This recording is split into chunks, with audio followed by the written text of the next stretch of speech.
inactiva la enzima, es decir, me inhibe el proceso. ¿Y cómo lo hace? Por medio de fosforilación y desfosforilación. Entonces funciona igual que la ACC1, que es la de ácidos grasos. Si la enzima está fosforilada, está inactiva, o sea, disminuye su actividad. Y si está desfosforilada, está activa. ¿Listo? Y hay una regulación que es un poquito como más genética, que tiene que ver con la velocidad de síntesis, de traducción y de degradación de la enzima. Entonces, la velocidad de síntesis va a estar dada por una secuencia, bueno, ustedes saben que todas las proteínas van a tener una secuencia de ADN, ¿cierto? La secuencia de esta enzima específicamente se llama SRE, que quiere decir elemento regulador de esteroles. ¿Listo? Es una parte del ADN. Y yo tengo una proteína que va a actuar como un factor de transcripción que me va a aumentar como la transcripción de ese gen. ¿Listo? Que se llama elemento regulador de esteroles binding protein. ¿Por qué? Porque es la proteína que se le une a esa secuencia de ADN. ¿Cómo activo yo esa proteína o cómo la inhibo? Entonces, si yo tengo muy bajito colesterol en el cuerpo, yo voy a activar esta proteína de unión o este factor de transcripción que va a migrar al núcleo, se va a unir a su secuencia de ADN y va a aumentar la transcripción de la enzima. O sea que el bajo colesterol me aumenta la síntesis de la enzima. Si yo tengo alto colesterol, va a pasar lo contrario, por retroalimentación negativa, entonces voy a disminuir la síntesis de la enzima porque me va a inactivar el factor de transcripción, por ende no va a migrar al núcleo, no se va a unir y pues disminuye la velocidad de la síntesis de la enzima. ¿Listo? Lo mismo con la velocidad de traducción de la enzima y la degradación, y esto sí es como más por los productos del proceso. Entonces, si se dan cuenta, la velocidad de traducción de la enzima va a estar inhibida por metabolitos del proceso como mevalonato o el colesterol que yo ingiero de la dieta. Y la degradación de la enzima va a estar estimulada por el colesterol mismo o por farnesil y mevalonato, que son productos del mismo proceso de la síntesis de colesterol. ¿Preguntas de eso?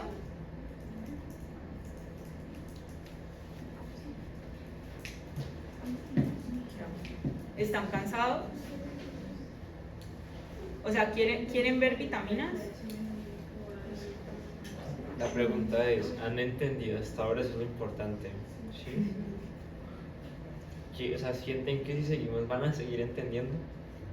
Sí. Vitaminas es suave, ¿no? Sí, es muy de memoria en realidad. O sea, vitaminas es como que les vamos a dar una, bueno, no sé si todavía sea igual, una tabla, ¿sí? En donde está la vitamina, el nombre, la función general, y eso es lo que ustedes se tienen que llevar para estudiar y ya. Sí, sí, ustedes lo ven. Bueno.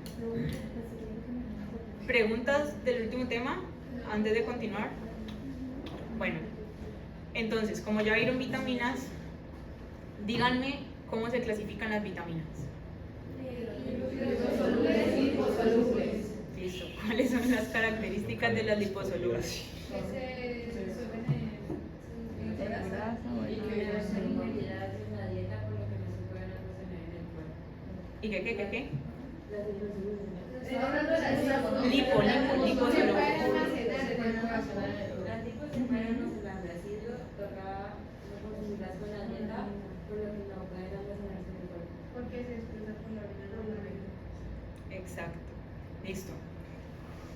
Todas toca consumirlas en la dieta, ¿sí? O sea, ninguna, nosotros no sintetizamos ninguna como tal, todas, pues la de, pero toca todas como consumirlas en la dieta y se van a dar cuenta que una causa de deficiencia de todas las vitaminas es tener una mala alimentación, que eso es muy raro verlo. La diferencia principal es que como las liposolubles se almacenan en tejido graso, pueden causarme toxicidad más fácil que las hidrosolubles. Las hidrosolubles yo las ingiero y se excretan por la orina si me meto muchas hidrosolubles, o por ejemplo si me estoy suplementando, igual se van a excretar por orina, entonces no me generan toxicidad, excepto una que ya la vamos a ver. Mientras que las liposolubles sí se almacenan y por ende me generan toxicidad y todos los efectos pues malucos que puede generarme eso. Entonces, son sustancias inorgánicas que no son sintetizadas por el organismo, requieren ser ingeridas en la dieta, que es lo que les estaba mencionando. ¿Qué quiere decir que sean inorgánicas? Ah, dime. Cuando dice excepción B, ¿se refiere a que esas sí se almacenan? No, que esas sí pueden causar toxicidad, ya les voy a mencionar eso. ¿Qué quiere decir que las vitaminas sean inorgánicas?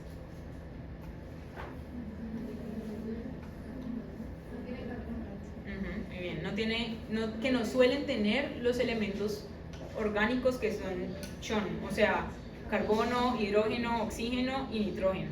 ¿Listo? Que es de esos chon, ¿sí? ¿No?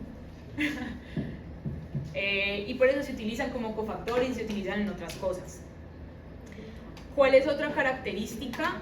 Que las liposolubles generalmente van a tener como una función, o sea, más bien, las hidrosolubles suelen usarse mucho como cofactores de diferentes enzimas y las liposolubles suelen tener más como una función más específica de cada una, como más grande. ¿Listo? Y lo que acabamos de decir, lo que acaban de preguntar de la excepción de B6 es que B6 a qué grupo de vitaminas pertenece. Y dijimos que las hidrosolubles causan o no causan toxicidad. No causan porque se excretan. La B6 sí puede causar toxicidad y tiene que ver con el tejido nervioso. Si se empieza a acumular, o sea, si uno ingiere mucha B6 o se empieza a acumular, sí puede generar toxicidad y empieza a generar como problemas nerviosos periféricos. Periféricos, cuando ustedes hablan del sistema nervioso central, hablan como de cerebro y de la médula espinal. Periféricos son todos los nervios periféricos. Entonces los pacientes empiezan a presentar como sensación rara en el cuerpo o pierden la sensibilidad en alguna extremidad, cosas así. ¿Listo? Bueno, entonces vamos a hablar primero de las liposolubles. Las liposolubles, la mnemotecnia para esas es ADEC. ¿Listo? La A, la D, la E y la K. Entonces la vitamina A, hay dos tipos de vitamina, o sea, uno la puede consumir de dos formas. Si uno la consume de fuentes vegetales, la van a consumir en forma de provitamina A, que son todos los carotenos, beta carotenos, alfa carotenos, no sé qué carotenos, ¿sí? Y la vitamina A preformada, o sea, vitamina A como ella misma, o sea, provitamina A es la vitamina A molecular, pero tiene alguna cosa adicional que todavía no lo hace ser vitamina A. No sé si me hago entender. Y la vitamina A preformada, es que no tengo una...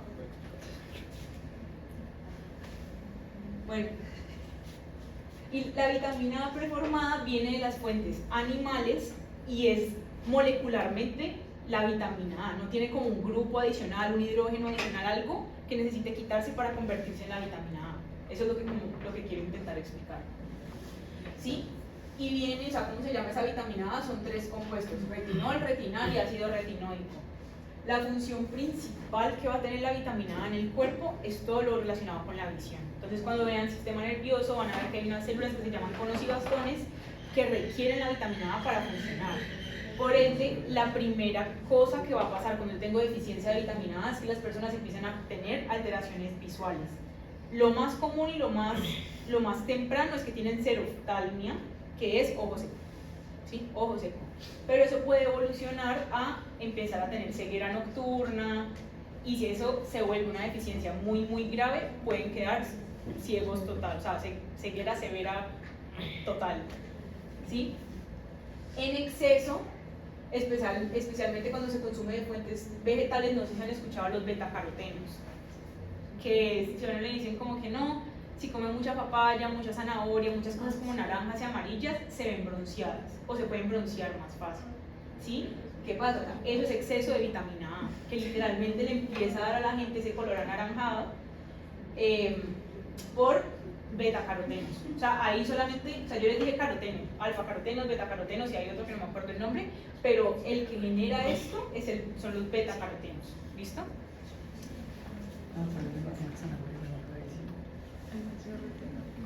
La vitamina D, esto no sé si se los explicaron, como lo del cómo se forma la vitamina D en el cuerpo.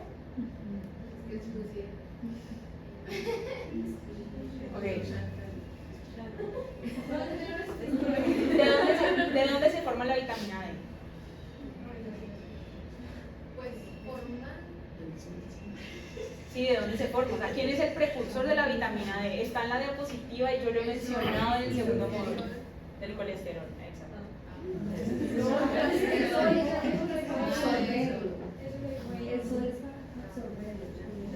Bueno, yo les entendí colesterol. El punto es que se forma a partir de colesterol, ¿listo?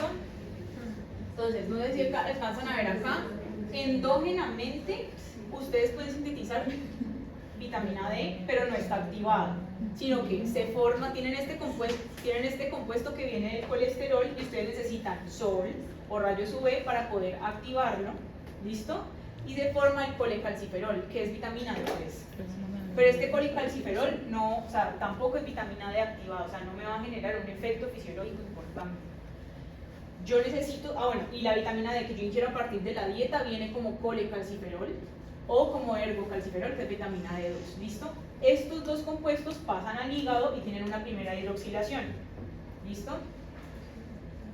En el hígado se convierte en calcidiol, que es 25-hidroxivitamina D. Esto es lo que ustedes miden en un paciente cuando quieren saber si tiene una deficiencia de vitamina D, porque esto es como decir la reserva que tiene una persona de vitamina D en el cuerpo.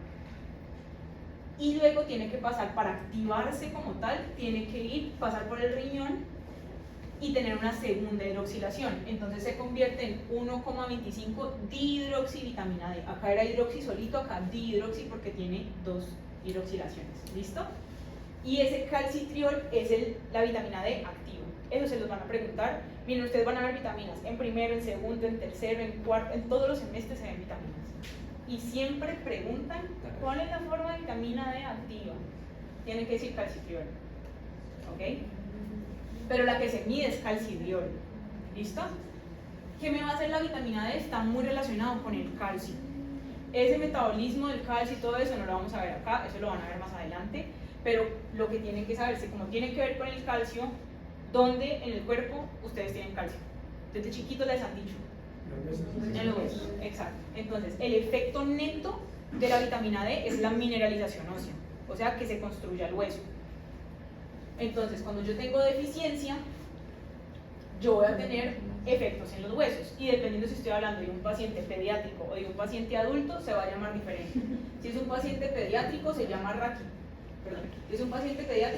raquitismo, y es característico de que como los huesos no crecen bien, genera deformaciones en el cuerpo. O sea, los niños crecen con esta forma en las piernas. ¿Listo? En adultos se conoce como osteoporosis. Y cuando tengo exceso de vitamina D, como yo les digo que está relacionado con el calcio, va a haber hipercalcemia. Y la hipercalcemia ya se trata como una enfermedad totalmente aparte porque genera efectos en el corazón, en el sistema nervioso, y la persona puede morir por eso.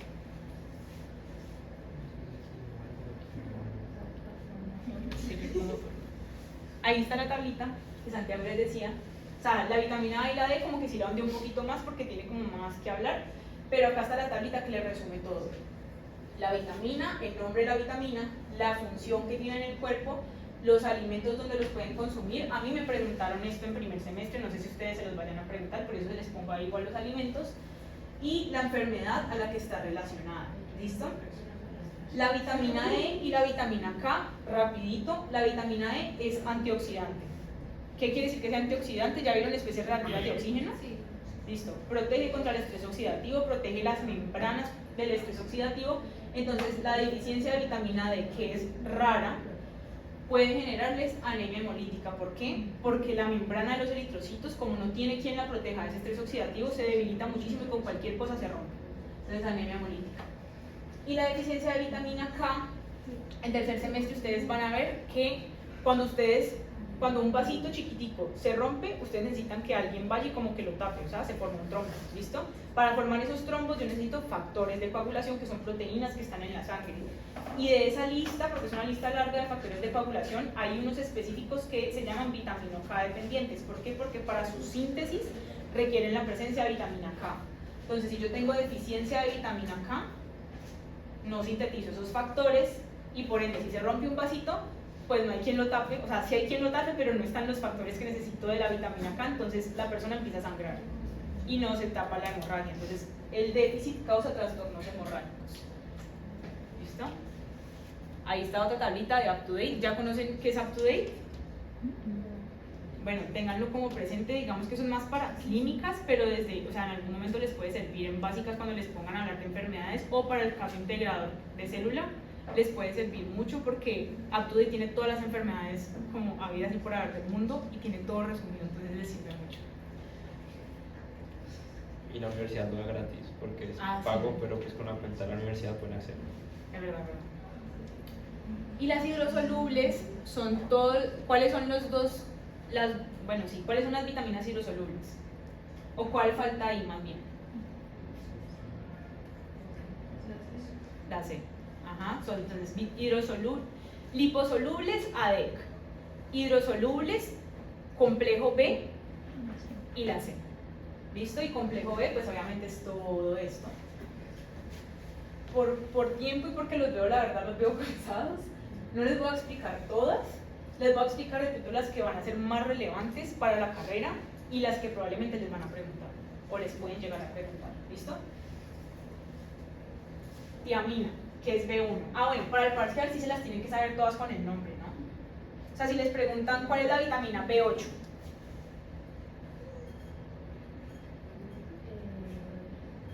No hay. exacto, no hay. Ese tipo de cosas tienen que sabérselas, ¿sí? O sea, no dar por sentado. O sea, apréndanse la vitamina y el nombre de la vitamina. ¿Ok? Entonces, B1, tiamina. Tiamina, el déficit de tiamina se va a dar casi siempre en pacientes alcohólicos. ¿Listo?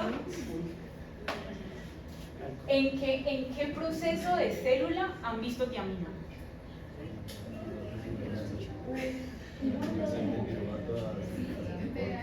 En pH, exacto. En la descarboxilación de piruvato. ¿Por qué? Bueno, igual eso.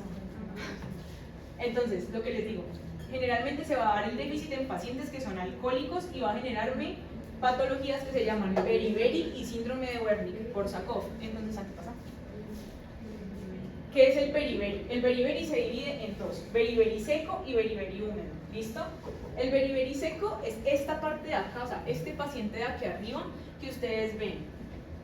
Flaco porque generalmente los pacientes alcohólicos están desnutridos. Estamos hablando de pacientes alcohólicos como muy alcohólicos, ¿sí? Están desnutridos porque solamente toman y no comen.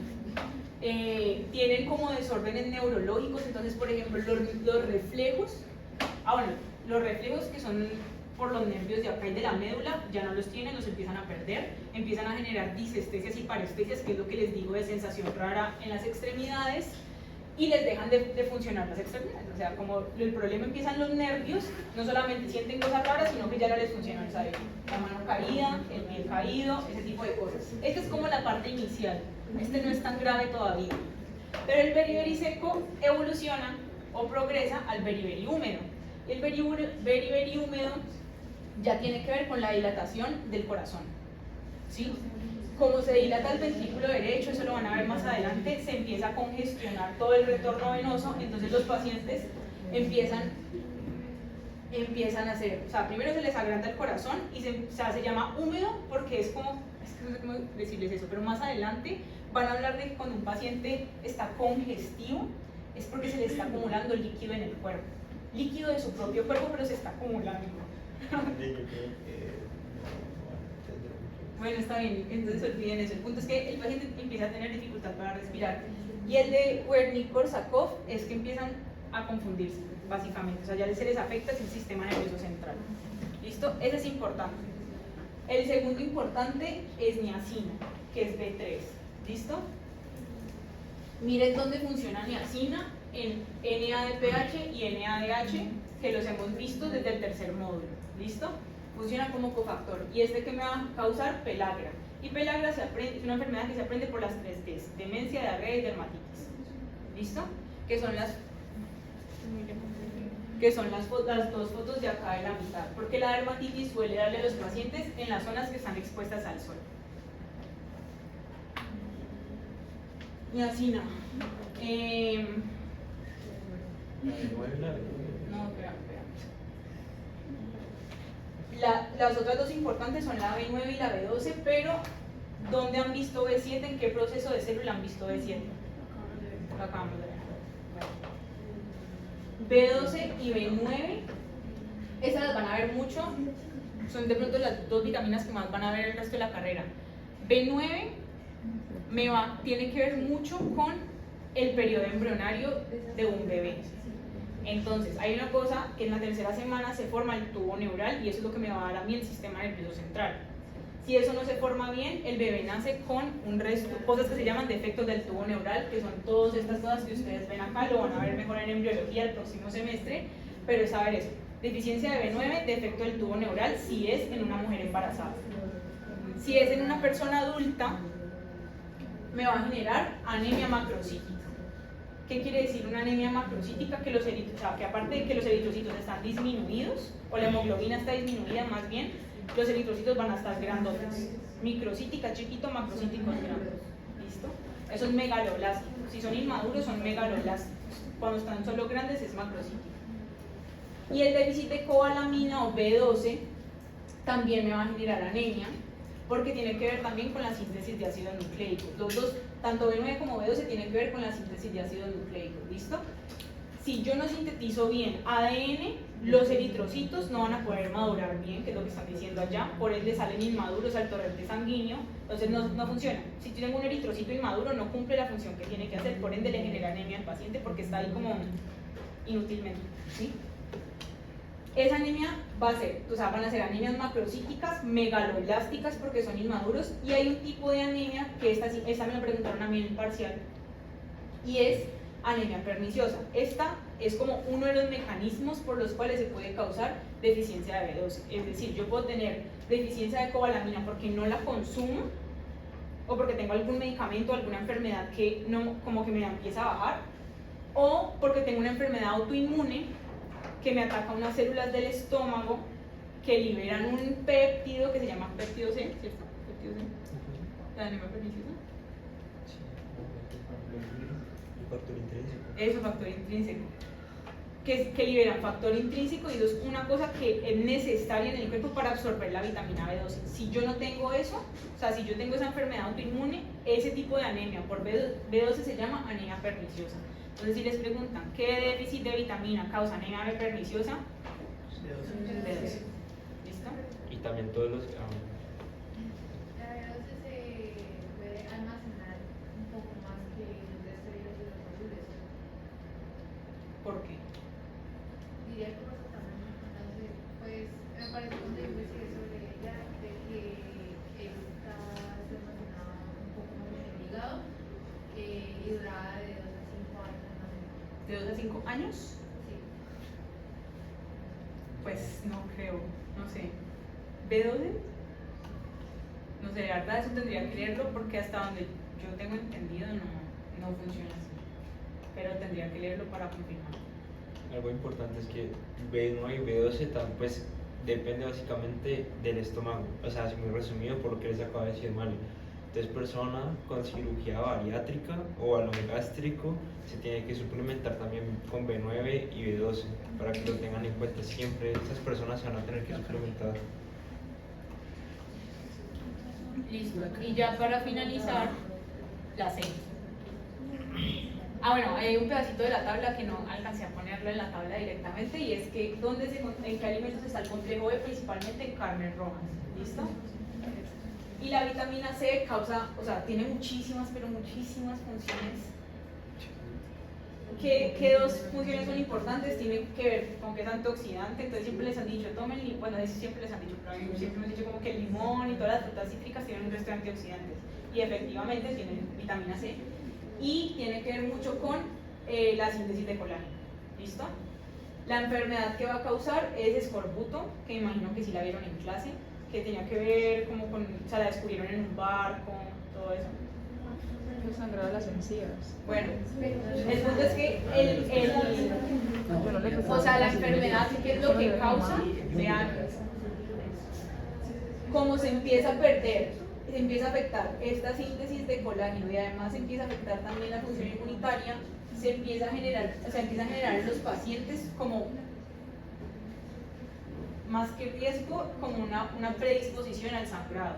Entonces, lo característico es que empiezan a tener gingivitis, que es inflamación de las encías, con o sin sangrado, hemorragias perifoliculares, entonces son en el folículo de cada pelito, de cada vellito del cuerpo, empiezan a haber hemorragias.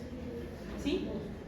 Equimosis, que son morados básicamente, y hiperkeratosis, que empieza como a engrosárseles en ciertas partes de la piel, empieza como a engrosárseles o a endurecérseles la piel. Y eso lo descubrieron, pues yo pensé que eso lo había matado, pero eso lo descubrieron hace muchos años porque hicieron como o sea, en un viaje en barco y muchas de las personas empezaron a presentar ese tipo de enfermedad y luego se dieron cuenta que es porque no estaban, bueno, que cuando consumían naranjas y frutas cítricas les mejoraba y ahí fue que asociaron el escorbuto con la vitamina C. ¿Listo? Esto es muy raro verlo hoy en día, pero pues para que por eso los preguntan. Ahí está la tabla de resumen de UpToDate.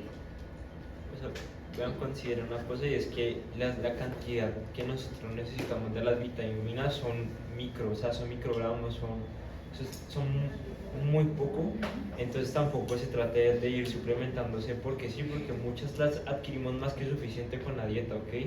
Por eso es que esos síndromes son muy raros de verlos hoy en día, para que tengan en cuenta que son muy pequeñas las cantidades que necesitamos realmente. Preguntas de algo. Muchachos, ya sería todo por hoy. Esperamos